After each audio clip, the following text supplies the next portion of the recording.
આખા ચોરાને 6 કલાક કે 7 કલાક પલાળ્યા બાદ ગ્રાઇન્ડરની અંદર ગ્રાઇન્ડ કરીને આખું પાકું પાણી નાખ્યા વગર કદાચ જોઈએ તો 1 ટેબલ સ્પૂન જેટલું પાણી નાખીને એકદમ સરસ રીતના આખું પાકું ગ્રાઇન્ડ કરી નાખવાનું. ચાલો ભાઈ કરી નાખશું ભજીયાનો બધો જોરદાર મસાલો.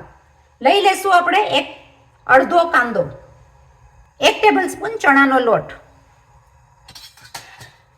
થોડા એવા લીલા મરચાં, 1 ટેબલ સ્પૂન મરચાની ભૂકી, 2 pinch of chilli flakes, pinch of મરી, માપથી મીઠું,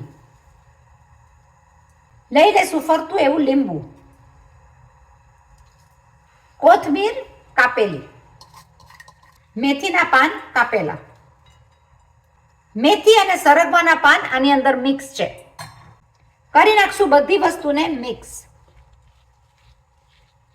આ સ્વાદિષ્ટ મસાલાને ધીમા એવા મીડિયમ તાપ ઉપર બધા ભજીયા ઉતારીને કરી નાખશું ભજીયા. જો રેસીપી ગમે તો લાઈક કરો, શેર કરો, સબસ્ક્રાઈબ